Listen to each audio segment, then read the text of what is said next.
Hi, welcome to Classic Car Cave. So, just to give you a bit of an update, because I haven't done a video for about 2 weeks now, I guess it is. But to be honest, there's been not been a lot going on. So, just to give you a bit of an update, I went over to the upholsterers today to look at the XK150, and this is what you're going to see mainly in this video. So he's got the bow fitting properly now. He's had to take it off, rework the wood, because when you buy them as a basic bow and they don't fit at all. So Amir and I did a lot of work on it, but it wasn't quite right. He's now got that bow fitting well, and one person can put the hood up, whereas before, when Amir and I had to do it, we both had to push on it to get it to sit. Now, obviously in the rain, and you're trying to get it up quickly, that you don't want to be pissing around like that. The fact that the hood won't be up very much, it will be collapsed down most of the time, but I need it there for obviously overnights at hotels, or if it's sat somewhere, or it's a possibility of rain, I can't have it open, so it needs to actually work. Although 90% hopefully of the time it will be nice and dry and sunny in that perfect scenario, driving down country roads in Tuscany or Italy or whatever and just enjoying it. So as I say, you'll see that all in the video. Hopefully it will be ready by next Friday, as Martin, who you know, a good best friend of mine, he's coming over and they're going to have come and see the Christmas markets in Graz and in Fürstenfeld where we are, and they're just going to have 3 or 4 days pre-Christmas with us before Christmas happens. Also, with Martin coming, it means I can get a little bit of a hand off him as well. Now, I have a hydraulic power pack, which I use for my trailer, which I can test the rams, because the rams that I got with this, when I bought this loader, have not been tested. And what I need to do tomorrow is actually take the fitting off and see if it will fit onto the cylinders, because I need to know whether they're bent, or the chrome is damaged, or the seals are damaged, or whatever. But I can't lift the power pack on my own, it's too heavy. So when Martin comes, we're going to bring the power pack up here. We'll attach the cylinders to the tractor here, both of them. I'm not going to put the overhead loader on it, of course, it's too heavy. That'll need to be done with the overhead crane that I've got. But we'll put the cylinders on and test that they operate fully out and in. And if there's anything wrong, then I can take them to the local tractor place and have them either refurbished, or, if they're bent, they're probably done. But at least we'll know where we stand. So I can also work on the tractor when he comes over. It's, as I say, it's only a few hour job, but I want to check that they do work before I go any further with making the mechanism for us to stand on to cut trees and all that kind of stuff. So yeah, so basically this is just about the XK150 and the roof, and obviously I'll do a video next Friday when we go. I'm picking them up from the airport on Thursday, this Thursday coming. On the Friday we'll go and have a look. Hopefully the car's done, and if it's not, well, we'll see. I'll video it anyway. Hopefully it is, because I need somebody there to help me put it on my trailer. My trailer is a car trailer, but it's also for taking garden waste and things away, and it's quite high. It's not like a normal car trailer that'll tilt, which is easy to go onto.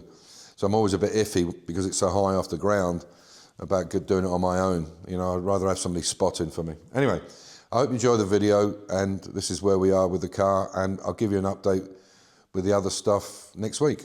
So take care. So as you can see, I'm not in my garage, I'm down at the upholsterers, and basically he's been working on this wooden bow. When you buy these, obviously, they rot because they're wood. When you buy these, they're very, very basic shape to them, and don't look anything like the profile that you need, so they take quite a bit of work. And what Amir and I found with this was it was very difficult to shut it. It wasn't just the fact that it was tight, but it was just difficult to get it in place. Now he's changed the wood angle so that the gap is good all the way around. As you can see, there's no gap there, and obviously the material's going over that, and then there's a piece like this. There's this piece here. I'll just show you if I can get it up, and obviously that piece then goes inside there to put a nice edge on it. So the canvas goes on first, and then this is sewn or glued and clipped into place, so you've got that nice edging in between. So one of the other things we've discussed as well is the angle of this has to be right on, because obviously you have it too far up, it looks stupid. So it has to be absolutely in line, which I'm pretty sure it is. And then it has to have the webbing put across here, which actually what it does, the webbing, is it stops the canvas from flapping. So when this is pulled back completely and it's tight, it's the webbing is tight. But he's not happy with this because he said it's a more like carpet edging, you know, the stuff you put on to stop it furring up. So he's going to put the same colour on, but more stronger webbing. But we'll see how that goes. And also he has to make up, these are some pictures from a friend of mine's car in America. Also he's going to make up these pieces which actually go inside the hood. So right inside there, you can see, so there'll be a piece in there and then a piece over the top of it all the way along. So, and he's talking about maybe picking it up next Friday with a bit of luck, we'll see. Because he's fitted this in between jobs, even though it's been here for some weeks. He's not doing it any harm, it's insured and everything, so there's no problem. But yeah, but now, as I said, opening and shutting it now is a completely different story. You can see there's virtually a little move, so that's it locked, and that's it open. So you can see there's very little. It's not. Before it used to jump, and you had to hold it and push it down like this, which you're not going to be able to do in real life because the canvas is going to be over the top. You could put your hand underneath in here, but having two people to do it's a real bit of a pain. So as I say, now it locks really nicely. So, and everything else is kind of ready to go. There's a few holes to drill, and one of the other jobs he's going to do for me is that we have a tonneau cover here. You can see this is where the steering wheel goes through here. And so what the tonneau cover you can drive with just your driver open and the passenger closed. But on the edge here would normally be studs like this. There'd be studs here and they would be on the front. As you can see, they would be somewhere in here, but I don't like the look of them. So what we're going to do is we've come up with an idea to make like a plastic angle that will go down into those vents there on both sides. So the rest will be studs and then the angles will just go down into there and hold it. I don't intend to drive with them on, but it's just a cover. So yeah, there's quite a few things I'm doing from original, but you know, at the end of the day, it's not a it's not a show car. It's a car to enjoy and go around the Europe, in Italy and Florence and wherever. So there we are. I've forgotten how nice the car looks though. It's because it's been out of my garage for a while. I've just forgotten how nice it looks. I mean, you look at how straight it is. I put a lot of work into this car on the body though. A lot of work. You know, considering all these pods were off. I mean, these were rotten, the two side lights. The main pods came off and they were repaired because the fronts were buggered on them. Two brand new side pods, but I think they've balanced in really, really well. Considering.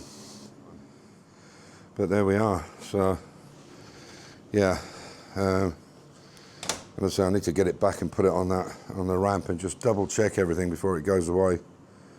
But there we are. So it's good to see the old girl. She's been away for a few weeks. So I still think that colour combination's just really looks a dog's bollocks in my opinion. Originally this frame is galvanised and it's kind of a silver colour, or they were grey, like the seat bases were grey, and they were done like that from the factory. But I've tried to match them to the interior colour because I think otherwise they stick out. It's just something you see as soon as you open the door and you see that grey against the beige or the biscuit, it just hits your eye, and I don't like it. But again, if it was kind of concourse thing, we're saying no, it has to be grey or it has to be this, has to be that. But I'm not interested in showing it. I'm interested in driving it, enjoying it. That's why I built it. So there we are. But she was looking pretty sleek. So yeah, and as I said, these chrome bits on the back, these are the sliders that go in, on that metal. So that's what holds it in, and then as you pull it back, it torsions the whole hood. So there we are. Oh, she's looking nice. I've forgotten just how nice this car is. Can't wait to get it on the road in the spring. Really looking forward to it.